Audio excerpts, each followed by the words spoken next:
Hello students, welcome to my channel GJS study. I am your maths teacher और आज हम पढ़ेंगे class 9th maths NCERT का chapter 5 introduction to Euclid geometry की exercise 5.1 के question और उसका सोल्यूशन। ओके स्टूडेंट्स, ये जो हमारी एक्सरसाइज है 5.1 ये यूक्लिड ज्योमेट्रीज के जितने भी हमने एक्सियोम्स और पोस्टुलेट पढ़े हैं तो उसी पे बेस्ड है ये। ओके तो अगर आपने इंट्रोडक्शन वीडियो नहीं देखी है तो आप एक बार इंट्रोडक्शन वीडियो जरूर देख लीजिएगा, तो ये आपको क्वेश्चंस बहुत ही इजी लगेंगे, सबको सॉल्व करने में बहुत ही इजी लगेगा आपको। ओके तो यहाँ पे जो फर्स्ट क्वेश्चन हमें दिया है तो वो है which of the following statements are true and false and which are false, true and which are false, give reason for your answer. Okay तो ये जो हमें स्टेटमेंट्स दिए गए हैं तो हमें ये बताना है कि ये ट्रू है या फॉल्स है और साथ में इसका रीजन भी देना है। ऐसा नहीं है हमें ट्रू और फॉल्स करके इसे छोड़ देना है, साथ में हमें इसका रीजन भी बताना है। तो फर्स्ट स्टेटमेंट हमारा जो दिया है वो है only one line can pass through a single point. इन्होंने इसमें बोला है कि किसी भी सिंगल पॉइंट से, सपोज ये सिंगल पॉइंट्स है तो क्या उससे केवल एक ही लाइन पास हो सकती है इस तरीके से?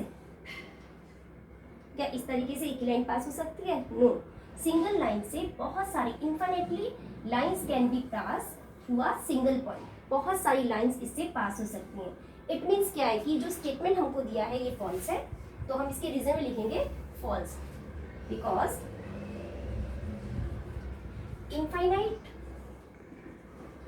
lines can pass through a single point।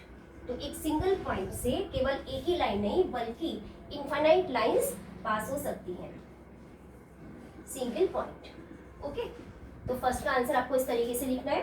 अब सेकंड में इन्होंने बोला है कि there are an infinite number of lines which pass through two distinct point. तो there are an infinite number of lines which pass through two distinct points, मतलब हमें दो डिस्टिंक्ट पॉइंट दिए हैं और हमसे इन्होंने बोला है कि इन दो डिस्टिंक्ट पॉइंट पे infinite number of lines pass कर सकती हैं। तो क्या इन दो पॉइंट से बहुत सारी लाइंस पास हो सकती हैं? तो ये भी फॉल्स है क्योंकि इससे कोई और लाइन पास हो ही नहीं सकती। टू डिस्टिंक्ट पॉइंट से ओनली वन स्ट्रेट लाइन पास हो सकती है। तो हम इसमें भी जो हमारा स्टेटमेंट है हम इसमें फिगर जरूर करके दिखाएंगे, है ना, वो भी हमारा क्वेश्चन है तो हमें इसको फिगर में भी करके दिखाना है कि it can be seen through the figure. First में भी हम ये लिख देते हैं it can be seen through figure, क्योंकि फिगर दिखाने के बाद में जो ये आपका क्वेश्चन का आंसर है इसमें आपको फुल मार्क्स मिलेंगे, फिर कहीं से भी कटने वाले नहीं। It can be seen through the figure. Okay तो हम ये लिख देते हैं ये स्टेटमेंट भी फॉल्स है ना, because only one straight line, केवल एक ही स्ट्रेट लाइन पास हो सकती है। Only one straight line can pass through two distinct point. Okay to distinct point से ओनली वन स्ट्रेट लाइन ही पास हो सकती है। It can be seen through the figure. ये हमने फिगर जो है फिगर बना करके ही दिखा दिया है कि इस पॉइंट से केवल एक ही सिंगल लाइन ही पास हो सकती है। Can be seen through figure, ये भी चीज आपको लिखनी है। ओके अब जो थर्ड स्टेटमेंट आता है उसमें है a terminated line can be produced indefinitely on both side. Terminated line के बारे में बोला है। टर्मिनेटेड लाइन क्या होती है?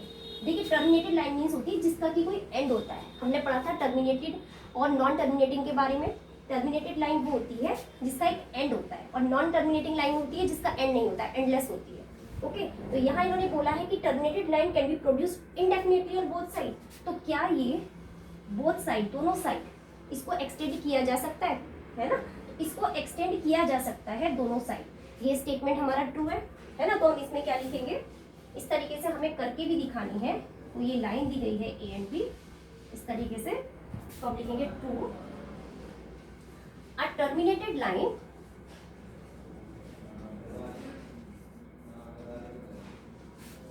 line can be produced indefinitely on both side। on both side तो दोनों साइड ही इसको एक्सटेंड किया जा सकता है। It can be seen through the figure. आपको ये लाइन भी जरूर लिखनी है और ये फिगर जो है डायग्राम बना करके आपको दिखाना है। अब करते हैं इसका फोर्थ पार्ट में हमको दिया है if two circles are equal then their radius are equal. तो हमको इन्होंने बोला है कि अगर दो सर्किल्स आपस में इक्वल है तो क्या सर्किल्स आपस में इक्वल है तो क्या इनकी रेडियस भी इक्वल होगी? तो आप देखिए जब दो सर्किल आपस में इक्वल हैं तो क्या होगा कि इनकी सेंटर और जो सर्कमफ्रेंस होंगे ये आपस में क्या करेंगे, अगर इस सर्किल को उठा के इसके ऊपर रख दिया जाएगा तो ये इस पे कोइंसाइड करेंगे, है ना। तो centre and circumference will coincide, है ना। अगर ये दो सर्किल हमको दिए गए हैं, if they are equal then their centre and their circumference will coincide, और अगर ये कोइंसाइड करते हैं इट मींस इनकी रेडियस भी इक्वल होगी, है ना। तो हम इसको, ये जो स्टेटमेंट हमको दिया है तो ये ट्रू स्टेटमेंट है और हमें इसके बारे में लिखेंगे if two circles are equal, अगर दो सर्किल्स आपस में इक्वल है then their centre and circumference will coincide,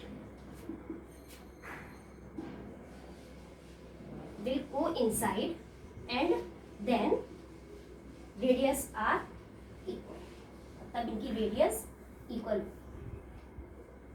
okay, अच्छा अब आता है इसका फिफ्थ स्टेटमेंट। फिफ्थ में इन्होंने दिया है in figure if A B equal to P Q and P Q equal to X Y then A B equal to X Y. देखिए यहाँ पे क्या दिया है, हमें 3 लाइंस दी गई है ना। तो इसमें बोला है ए बी इक्वल टू, ये जो लाइन है ये लाइन पी क्यू के इक्वल है, एंड ये जो एक्स वाई लाइन है ये भी पी क्यू के इक्वल है ना। ये दोनों लाइन ये इसके इक्वल है और ये भी इसके इक्वल है। तो क्या A B equal to X Y, तो क्या ये आपस में भी इक्वल होंगी? तो आप ये देखिए जो एक एग्जाम था यूक्लिड का फर्स्ट एग्जाम था, तो फर्स्ट एग्जाम्स में हमें ये दिया गया था if two things are equal to the same things, अगर दो चीजें किसी चीज के बराबर हैं then they are also equal to each other, तो वे आपस में भी इक्वल होंगे। तो इट मीन्स यूक्लिड के एग्जाम्स की वजह से according to the Euclid first axioms A B equal to X Y, है ना, क्योंकि ये इसके इक्वल है, two things are equal to the same things then they are also equal to each other. तो हम इसी स्टेटमेंट को लेकर के हम लिखेंगे yes this statement is true because according to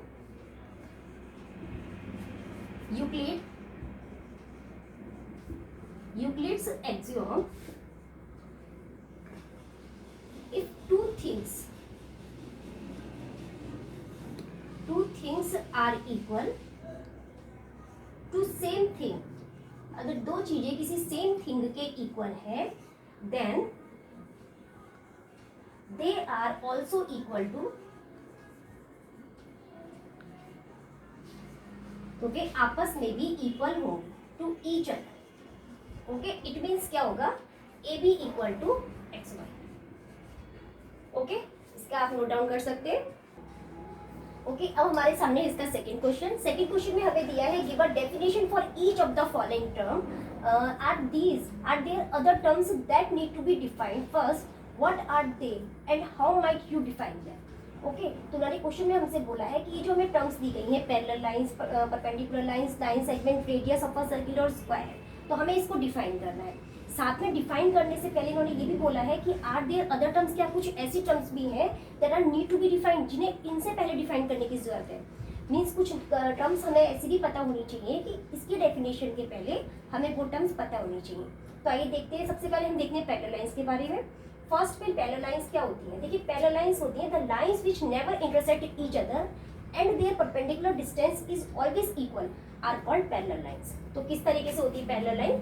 इस तरीके से। ओके, इसमें क्या है, ये कभी भी इंटरसेक्ट नहीं करती है। Parallel lines never intersect each other, कभी भी चाहे कितना भी आप एक्सटेंड करते चले जाएंगे but it never intersect each other. और इनकी जो परपेंडिकुलर डिस्टेंस होती है and their perpendicular distance is always equal, हर जगह ही कांस्टेंट होती है, ऐसा नहीं है कि यहाँ पे कम हो जाए या यहाँ पे ज़्यादा हो जाए। ओके, तो हमने इसको डिफाइन कर लिया इस तरीके से और इसको मैंने आपको बता भी दिया। अब इनको डिफाइन करने से पहले कौन सी ऐसी टर्म्स हैं जो हमें पहले उसको डिफाइन करना चाहिए या उसे समझना चाहिए। तो आप ये देखिए, एक तो हमारी टर्म्स आती है पॉइंट की और एक आती है लाइन की। एक हमें पॉइंट के बारे में पता होना चाहिए, है ना। तो we are required to point and lines. तो पॉइंट और लाइंस के बारे में हमें इसको डिफाइन कर इसकी डेफिनेशन भी पता होनी चाहिए। तो आप ये देखिए, एक तो हमारे पास आता है टर्म पॉइंट। तो पॉइंट क्या होता है? इसको हम कैसे डिफाइन करेंगे? इसे हम बोलेंगे इट हैज़ नो पार्ट, है ना। यही तो इसकी डेफिनेशन होगी, क्योंकि ये अपने आप में भी कोई पॉइंट जो होता है वो अपने आप में होल होता है। ओके, सेकंड टर्म जो हमारी बनती है वो है लाइन, क्योंकि इसमें जो हमारी टर्म आ रही है, देखिए तो पॉइंट के बारे में हमें पता होना चाहिए, साथ में जो लाइन्स हैं इनके बारे में पता होना चाहिए, है ना। तो लाइन को हम क्या बोलेंगे? It is a breathless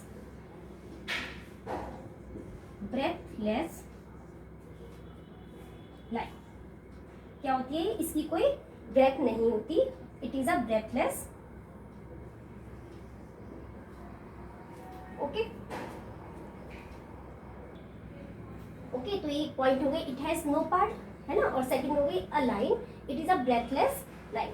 line मतलब लेंथ। ओके, ब्रेथलेस लेंथ होती है, मीन्स जिसकी कोई मोटाई ना हो, तो उसे हम क्या बोलेंगे? लाइन बोलेंगे। तो यहाँ पे कौन सी ऐसी टर्म है? We are required to need point and line before defining the parallel lines. तो पैरेलल लाइंस को डिफाइन करने से पहले we are required to read the term point and line. तो पॉइंट और लाइन को हमें पहले समझना पड़ेगा, उसके बाद हम इसकी डेफिनेशन को अच्छे से समझ पाएंगे। ओके, अब जो इसमें सेकंड आता है हमारा, वो आता है परपेंडिकुलर लाइंस। परपेंडिकुलर लाइंस में क्या है? If two lines intersect each other, अगर दो लाइन इंटरसेक्ट करती है एक दूसरे पे 90 डिग्री एंगल पे, then these are called perpendicular lines. इस तरीके से आप देखिए, ये दो लाइंस है, ये इंटरसेक्ट कर रही है 90 डिग्री के एंगल पर। ओके, तो ये जो लाइन हमारी बनी है, लाइन एल और लाइन एम, तो एल और एम लाइन को क्या बोला जाएगा? Line L is perpendicular to M, है ना, because they are intersect at 90 degree angle. तो इस तरीके से आप ये देखिए, ये तो इसकी डेफिनेशन हो गई। But before the defining of this term, हमें किस पॉइंट को, किस टर्म को समझना होगा इसको डिफाइन करने से पहले। तो वो हमारी जो आते हैं पॉइंट्स, एक तो आता है लाइन, एक तो लाइन आएगा पॉइंट, है ना। कम से कम हमें दो पॉइंट्स तो लिखने पड़ेंगे इसमें, हालांकि और भी पॉइंट्स आते हैं इसमें, लाइन आ जाएगा, पॉइंट आ जाएगा, साथ में लाइन और एंगल। इसमें हमें एंगल को भी समझना पड़ेगा। तो लाइन की डेफिनेशन तो मैंने आपको बता दी है, it is a breathless length होती है।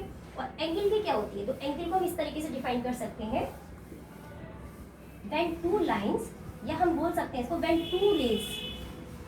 To rays emerged from one point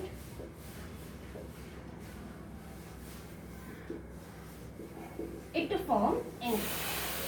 angle को हम इस तरीके से डिफाइन कर सकते हैं, when two rays emerged from one point it form angle. Okay, अच्छा अब लेते हैं इसका थर्ड पार्ट। थर्ड पार्ट में दिया है द लाइन सेगमेंट। तो लाइन सेगमेंट क्या होता है? लाइन सेगमेंट को हम ऐसे डिफाइन कर सकते हैं, a straight line drawn from any other point, it is called a line segment. किसी भी पॉइंट से अगर कोई लाइन इस तरीके से ड्रॉ की जाती है, कोई भी स्ट्रेट लाइन, तो हम उसे क्या बोल सकते हैं? इसको लाइन सेगमेंट बोल सकते हैं। ओके, तो इसको डिफाइन करने से पहले, to define the line segment we must know about the line and point. तो हमें लाइन और पॉइंट के बारे में, जो हमारी दो टर्म्स हैं, मीन्स हमको लाइन के बारे में फर्स्ट और एक पॉइंट के बारे में पता होना चाहिए, है ना। लाइन सेगमेंट को डिफाइन करने से पहले लाइन और पॉइंट को भी डिफाइन करना है। तो लाइन और पॉइंट की दोनों की डेफिनेशन मैंने आपको बता दी है, it is a breathless length and point it has no part. Okay, इसमें हमारे दो पार्ट्स ऐसे हो गए। अब जो इसका फोर्थ पार्ट आता है, उसमें आता है रेडियस ऑफ अ सर्किल। किसी भी सर्किल की रेडियस क्या होती है? It is the distance between the centre of a circle to any point lying on the circle. तो ये क्या होती है? ये जिस तरीके हमारा एक सर्किल है और सर्किल की रेडियस क्या होगी? It is the distance between the centre of the circle, इसके सेंटर ऑफ द सर्किल से लेकर के any point lying on the circle, कोई भी पॉइंट तक, ये सभी इसकी रेडियस कहलाती है। Okay, any point on the circle from the centre of the circle, तो ये सब इसकी क्या कहलाएंगी? रेडियस कहलाएंगी। तो इसको डिफाइन करने से पहले, to define the radius of a circle we must know about the, हमें कौन से पॉइंट्स पता होनी चाहिए? एक तो पॉइंट, है ना, और दूसरा हमें डेफिनेशन पता होनी चाहिए सर्किल। तो ये दो पॉइंट्स ऐसे हैं जो हमें पता होनी चाहिए before define the radius of a circle. तो पॉइंट की डेफिनेशन आप जानते हैं, हर बार में आपको देखें कि point it has no part, ये अपने आप में पूरा होता है। और सर्किल को हम कैसे डिफाइन कर सकते हैं? सर्किल को हम इस तरीके से डिफाइन कर सकते हैं, इट इज अ, इसकी शॉर्ट में डेफिनेशन देती हूँ मैं, it is a circular loop, it is a circular loop with a centre. Okay, और पॉइंट की डेफिनेशन में आप वो लिख लीजिएगा जो मैंने शुरू में स्टार्टिंग में आपको बताई है। अब नेक्स्ट जो उसका लास्ट पार्ट आता है वो है स्क्वायर। तो स्क्वायर तो आपको पता है, it is a quadrilateral having all sides and angles are equal. किसी भी क्वाड्रिलेटर जिसकी सभी साइड्स और एंगल्स इक्वल हो और एंगल की मेजरमेंट हो 90 degree, then it is called the square. तो इसे हम स्क्वायर कहते हैं। इस तरीके से स्क्वायर हो गया। Okay, all sides are equal and all angles are equal and the measurement is 90 degree, all angles are 90 degree. Okay, अच्छा, तो to define the square we must know about the, कौन कौन सी टर्म्स है, we must know about the points, line and quadrilateral and angles. इतने points हमको पता होने चाहिए। फर्स्ट पॉइंट हम ऐसा कर लेते हैं कि क्वाड्रिलेटर ले लेते हैं, क्वाड्रिलेटर, और सेकंड ले लेते हैं साइड्स, साइड्स ले लीजिए या लाइन सेगमेंट्स ले लीजिए, है ना, और थर्ड एंगल। ओके, क्वाड्रिलेटर को हम किस तरीके से डिफाइन कर सकते हैं? क्वाड्रिलेटर ये क्या होता है? It is a closed figure, it is a closed, ये हम क्वाड्रिलेटर को डिफाइन कर रहे हैं, quadrilateral. Okay, it is a closed figure with 4 sides. ये 4 साइड का एक क्लोज्ड फिगर है, और इसके अलावा लाइन सेगमेंट की और एंगल की डेफिनेशन मैंने आपको ऊपर ही बता दी है। इस तरीके से इसके सभी पार्ट्स कंप्लीट कर लिए हैं। ओके, अब हमारे सामने है इसका थर्ड क्वेश्चन। थर्ड क्वेश्चन में हमें दिया है कंसीडर 2 पोस्टुलेट्स गिवन बिलो। हमें 2 पोस्टुलेट्स इसमें दिए गए हैं, हमें उन्हें कंसीडर करना है, समझना है। उसके बाद हमें कुछ क्वेश्चंस दिए हैं। तो वो पोस्टुलेट्स क्या है? Given any 2 distinct point A and B, there exists a third point C which is in between A and B. Okay, first ये हो गया, और सेकंड हमें दिया है there exist at least 3 points that are not on the same line. तो ये जो हमें पोस्टुलेट्स दिए गए हैं, तो इस पे हमें 3 क्वेश्चंस इन्होंने इसमें पूछे हैं। जैसे do these postulates contain any undefined term. तो ये जो हमें पोस्टुलेट्स दिए गए हैं, क्या इसमें कोई ऐसी टर्म है जो अनडिफाइंड है, जिसको जो हमें नहीं पता है, जिसको डिफाइन नहीं किया गया है? ओके, और एक क्वेश्चन हमसे इसमें ये पूछा गया है, आर दीज पोस्टुलेट कंसिस्टेंट? क्या ये पोस्टुलेट कंसिस्टेंट है, मीन्स ये जो है सही है? और थर्ड में हमसे ये पूछा गया है, do they follow from Euclid postulates? क्या ये दोनों पोस्टुलेट्स यूक्लिड पोस्टुलेट को फॉलो करते हैं, नहीं करते हैं? ओके, तो हमने दोनों ही पोस्टुलेट पढ़ लिए। अब हमें इसके फर्स्ट का आंसर देना है। फर्स्ट में इन्होंने हमसे बोला है कि do these postulate contain any undefined term. तो हाँ, इसका आंसर होगा यस। यहाँ पे बहुत सारी ऐसी टर्म है जो अनडिफाइंड है। ओके, तो इसका आंसर हम लिखेंगे yes, there are many undefined term.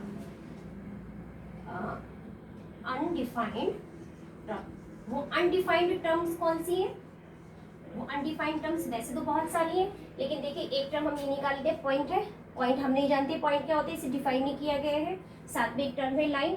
Okay, तो इस तरीके से ऐसी बहुत सारी टर्म है जिन्हें डिफाइन नहीं किया गया है। तो इसका आंसर हो गया yes, there are many undefined term. Okay, first का हमने आंसर लिख दिया। सेकंड में इन्होंने हमसे पूछा है, आर दीज पोस्टुलेट कंसिस्टेंट? क्या ये पोस्टुलेट कंसिस्टेंट करते हैं? फर्स्ट पोस्टुलेट पे हमसे इन्होंने बोला है कि 2 डिस्टिंक्ट पॉइंट हमको दिए गए हैं, ए और बी। ओके, और यहाँ इन्होंने बोला है there exist a third point C which is in between A and B. तो जो थर्ड पॉइंट सी है वो इन दोनों पॉइंट के बिटवीन में है।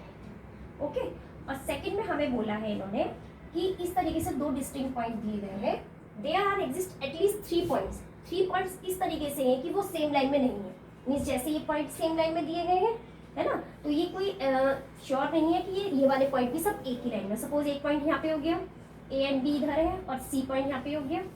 ओके, तो इस तरीके से 2 सिचुएशन हमको यहाँ पे दी गई है। तो हम लिखेंगे are this postulate consistent? Yes, this postulate are consistent because, इसके आंसर में हम लिखेंगे यस, दिस पोस्टुलेट्स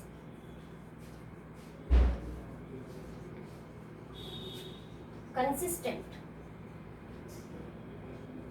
कंसिस्टेंट है, सही है, बिकॉज, क्यों है consistent? Because they refer to 2 situation, क्योंकि यहाँ पे 2 सिचुएशन, दोनों ही ये सिचुएशन अलग अलग है। एक में ये जो पॉइंट सी दिया गया है वो बिटवीन में है, और दूसरे पोस्टुलेट में हमें दिया गया है कि कोई मस्ट नहीं है कि ये सब पॉइंट्स एक ही लाइन में हो, एक पॉइंट अलग भी हो सकता है। ओके, तो ये हमारे यहाँ पे सेकंड का आंसर आ गया। अब थर्ड में उन्होंने बोला है कि do they follow from Euclid postulates, क्या ये जो पोस्टुलेट है वो यूक्लिड के हैं? तो ये पोस्टुलेट देखिए यूक्लिड के पोस्टुलेट नहीं है, ये यूक्लिड के सभी 5 पोस्टुलेट्स हैं और एक्सियोम्स हैं, वो मैंने आपको इंट्रोडक्शन वीडियो में भी बताए थे, तो वहाँ पे आप एक बार जरूर देख लीजिएगा। अब ये जो पोस्टुलेट दिए ये यूक्लिड के तो है नहीं, है ना, बट ये जो है एक्सियोम्स है, यूक्लिड के एक्सियोम्स है। तो इसके आंसर में लिखेंगे फर्स्ट का ये हो गया, सेकेंड का ये हो गया, थर्ड में बोला है no they do not follow Euclid's postulates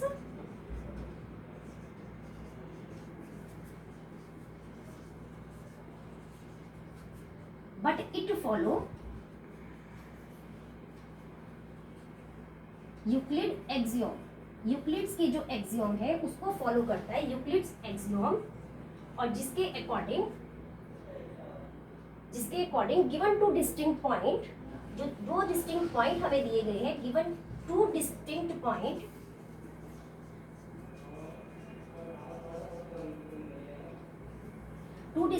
क्या करते हैं, एक यूनिक लाइन बनाते हैं, है ना,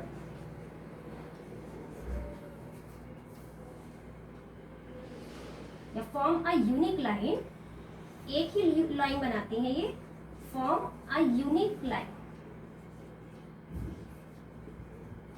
when they meet.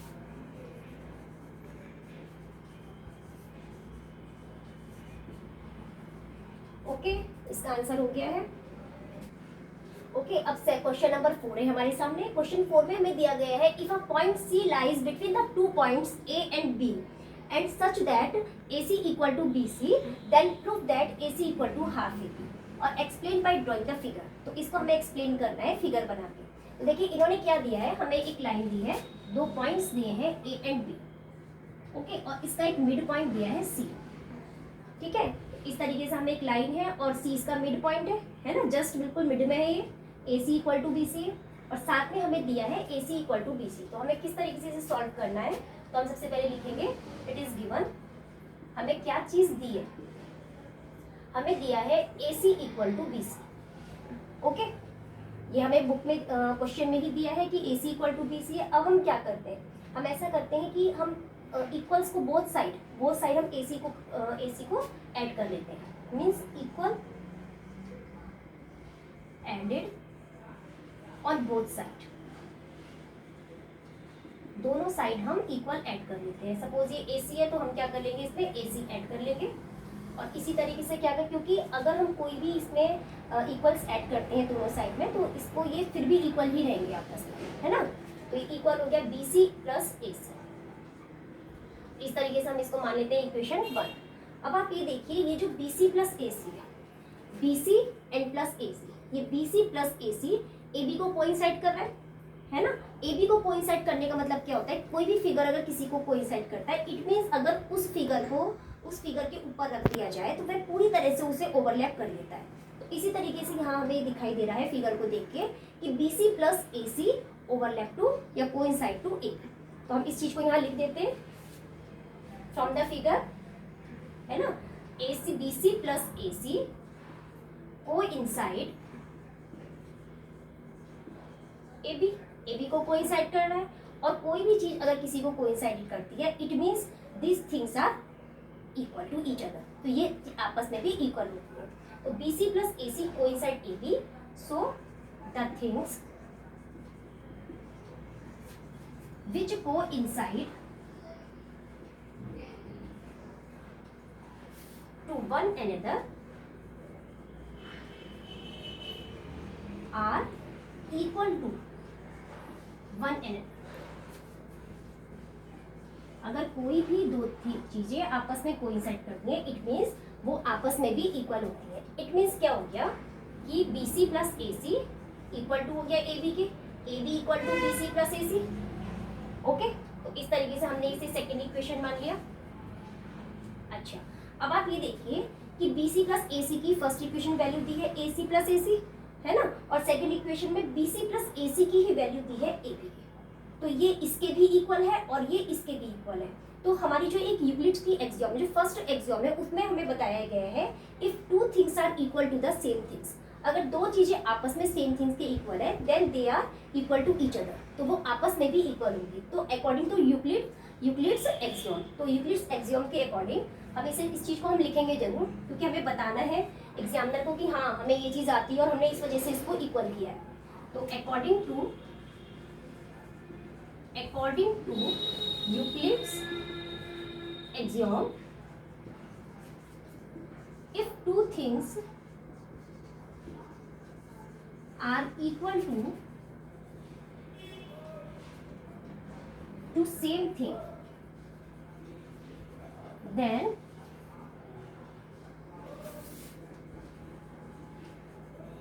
they are also equal to,